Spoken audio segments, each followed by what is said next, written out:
سندھی ایک ہند آریائی زبان ہے جسے سندھی لوگ بنیادی طور پر پاکستان کے سندھ کے علاقے اور ہندوستان کے کچھ حصوں میں بولتے ہیں۔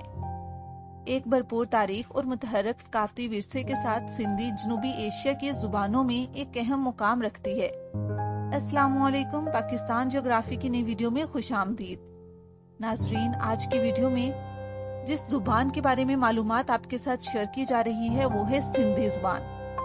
سندھی زبان کی جڑیں قدیم وادی سندھ کی تہذیب سے مل سکتی ہیں، جو دنیا کی ابتدائی شہری تہذیبوں میں سے ایک ہے، جو 2600 قبل مسیح سے 1900 قبل مسیح تک دریائے سندھ کی وادی میں پروان چڑھی تھی۔ اس زبان کے ارتقاء کو قدیم ویدک سنسکرت اور اس وقت کے دوران خطے میں بولی جانے والی مقامی زبانوں کے درمیان تعامل سے منسوب کیا جا سکتا ہے۔ صدیوں کے دوران سندھی نے تاریخی تجارتی راستے کے طور پر اپنے اسٹریٹجک مقام کی وجہ سے مختلف ثقافتوں کے لسانی اثرات کو جذب کیا ہے۔ یہ فارسی، عربی، ترکی زبانوں سے متاثر ہوا ہے، جس نے اس کی لغت اور صوتیات کی شکل کی۔ برطانوی نوآبادیاتی دور میں اس زبان میں بھی نمایاں تبدیلیاں آئیں جب اس نے کچھ انگریزی الفاظ اور انتظامی اصلاحات کو اپنایا۔ روایتی طور پر سندھی عربی رسم الخط میں لکھی جاتی ہے، جسے سندھی عربی رسم الخط کے نام سے جانا جاتا ہے، تاہم سکرپٹ میں سندھی صوتیات کی درست نمائندگی کرنے میں کچھ حدود ہیں۔ اس کے نتیجے میں متعدد ترمیم شدہ رسم الخط تیار ہوئے، جن میں خدا آبادی رسم الخط اور فارسی رسم الخط شامل ہیں، جن میں سندھی آوازوں کی منفرد نمائندگی کرنے کے لیے اضافی حروف شامل ہیں۔ 1853 میں دیوان مولچند نے خدا آبادی رسم الخط متعارف کروایا، جس نے فارسی عربی رسم الخط کو معیار کے طور پر اپنانے سے کچھ عرصہ پہلے تک مقبولیت حاصل کی۔ ہندوستان میں جہاں سندھی کو سرکاری زبان کے طور پر تسلیم کیا جاتا ہے، وہاں سندھی لکھنے کے لیے دیوناگری رسم الخط کے استعمال کو فروغ دینے کی کوشش کی گئی ہے۔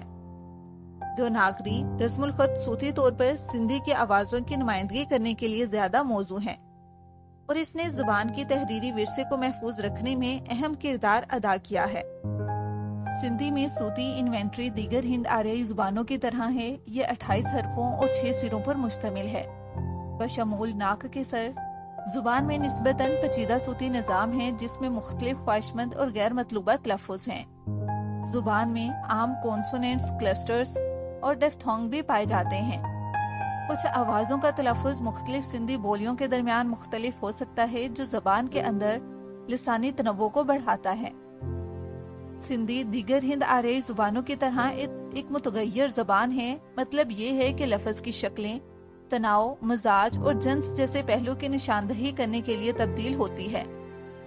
یہ پریپوزیشنز کے بجائے پوسٹ پوزیشنز کا استعمال کرتا ہے، یعنی یہ الفاظ ان اسموں کے بعد آتے ہیں جن میں وہ ترمیم کرتے ہیں۔ زبان میں 3 گرامر کی صنفیں ہیں: مذکر، نسائی اور غیر جانبدار، اور یہ 3 گرامر کے اعداد کو استعمال کرتی ہیں: واحد، جمع اور دوہری۔ اگرچہ دوہری شکل جدید ہند آریائی زبانوں میں نایاب ہے، یہ سندھی میں برقرار ہے۔ سندھی ذخیرہ الفاظ کے لیے بھرپور اور تنوع ہے، جو پڑوسی زبانوں اور ثقافتوں کے ساتھ اس کے تاریخی تعامل کی عکاسی کرتا ہے۔ اس میں عربی، فارسی، ترکی، بلوچی اور انگریزی کے علاوہ دیگر سے مستعار الفاظ شامل ہیں۔ ان اثرات کے باوجود سندھی نے اپنی منفرد شناخت کو برقرار رکھا ہے، اور اس کی مقامی نسل کی کافی لغوی بنیاد ہے۔ سندھی میں محاوروں اور بول چال کے تاثرات کا ایک وسیع ذخیرہ بھی ہے، جو اس کے روزمرہ کے استعمال میں رنگ اور گہرائی میں اضافہ کرتے ہیں۔ سندھی صدیوں پر محیط ایک بھرپور ادبی ورثہ کا حامل ہے۔ زبان کی ادبی روایت کو 4 اہم ادوار میں تقسیم کیا جا سکتا ہے: ابتدائی قرون وسطیٰ، قبل از جدید اور جدید۔ ابتدائی دور مذہبی اور صوفیانہ شاعری پر مشتمل ہے۔ اس دور کے ممتاز شاعروں میں سے ایک شاہ عبداللطیف بھٹائی ہیں، جن کی شاعری تمام جانداروں کے اتحاد اور روحانی ہم آہنگی کو مناتی ہے۔ قرون وسطیٰ کے دور میں صوفی شاعروں نے سندھی ادب کی تشکیل میں اہم کردار ادا کیا۔ سچل سرمست اور شاہ عنایت جیسے ممتاز شاعروں نے محبت، تصوف اور الہی سے عقیدت کے موضوعات کو تلاش کیا۔ ما قبل جدید دور سندھی ادب میں جدید شاعری، مختصر کہانیوں اور ڈراموں کا ظہور ہوا۔ قابل ذکر شخصیات نے اس دور میں اہم کردار ادا کیا۔ جدید دور نے سندھی ادب کی مختلف اصناف میں توسیع دیکھی، جن میں ناول، مضامین اور جدید شاعری شامل ہے۔ حلم مصطفیٰ خان، امر جلیل اور شیخ غلام رسول جیسے ادیب معاصر سندھی ادب میں نمایاں خدمات انجام دے رہے ہیں۔ سندھی وسیع جغرافیائی تقسیم کے ساتھ بہت سی زبانوں کی طرح کئی بولیاں ہیں۔ یہ بولیاں تلفظ، الفاظ اور یہاں تک کہ گرامر میں بھی نمایاں طور پر مختلف ہو سکتی ہیں۔ کچھ بڑی بولیوں میں معیاری سندھی، کچھی اور سرائکی شامل ہیں۔ معیاری سندھی حیدرآباد سندھ میں بولی جانے والی بولی پر مبنی زبان کی ادبی اور سرکاری ورژن کے طور پر کام کرتی ہے، تاہم مختلف بولیوں کے بولنے والے کچھ ایڈجسٹمنٹ کے ساتھ ایک دوسرے کو سمجھ سکتے ہیں۔ سندھی کو تحفظ اور فروغ کے حوالے سے چیلنجز کا سامنا ہے۔ پاکستان اور ہندوستان میں سرکاری زبان کے طور پر تسلیم کیے جانے کے باوجود اسے ان ممالک میں کچھ دوسری بڑی زبانوں کی طرح حمایت نہیں ملی۔ پاکستان میں سندھی بولنے والی کمیونٹیز نے تعلیم اور میڈیا میں زیادہ شمولیت کے ساتھ ساتھ اسکولوں میں تعلیم کے ذریعہ سندھی کو سرکاری طور پر تسلیم کرنے کی وکالت کی ہے۔ شہری کاری اور دوسرے خطوں کی طرف ہجرت جیسے عوامل کی وجہ سے بولنے والوں کی تعداد میں کمی کے بارے میں بھی خدشات پائے جاتے ہیں۔ زبان کو برقرار رکھنے کی کوششوں میں سندھی زبان کے اخبارات، رسائل اور ادبی تنظیموں کا قیام شامل ہے۔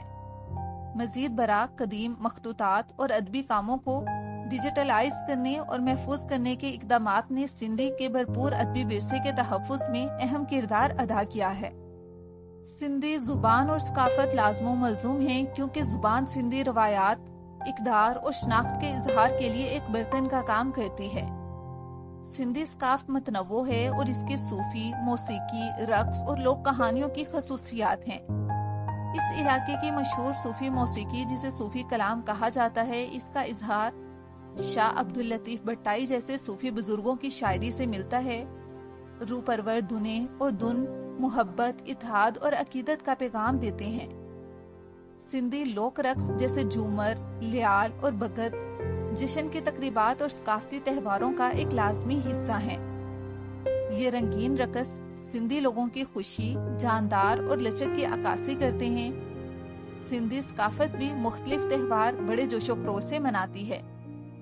سب سے اہم تہواروں میں سے ایک چیٹی چند ہے، جو سندھی نئے سال کی نشاندہی کرتا ہے اور ہندو کیلنڈر کے ماہ چتر کے پہلے دن منایا جاتا ہے۔ اس دن لوگ اکٹھے ہو کر دعائیں مانگتے ہیں، مبارکبادوں کا تبادلہ کرتے ہیں اور ثقافتی تقریبات میں حصہ لیتے ہیں۔ آخر میں سندھی ایک ایسی زبان ہے جس کی گہری تاریخی جڑیں اور ایک متحرک ثقافتی ورثہ ہے۔ جدید دنیا میں چیلنجوں کا سامنا کرنے کے باوجود سندھی بولنے والوں اور پرجوش اس زبان کے تحفظ اور فروغ کے لیے کام جاری رکھے ہوئے ہیں، اس بات کو یقینی بناتے ہوئے کہ یہ جنوبی ایشیائی زبانوں اور ثقافتوں کی بھرپور ٹیپسٹری کا ایک لازمی حصہ ہے۔ ناظرین، یہ تھی سندھی زبان کی مکمل تاریخی اور جغرافیائی معلومات۔ امید کرتے ہیں کہ ہماری دیگر ویڈیوز کی طرح یہ ویڈیو آپ کے لیے بہت زیادہ معلوماتی رہی ہوگی۔ اگر آپ کو ویڈیو اچھی لگی ہے، ویڈیو کو لائک کر دیں اور مزید ایسی ہی ویڈیوز کو دیکھنے کے لیے ہمارے چینل پاکستان جغرافی کو سبسکرائب کر دیں۔ شکریہ۔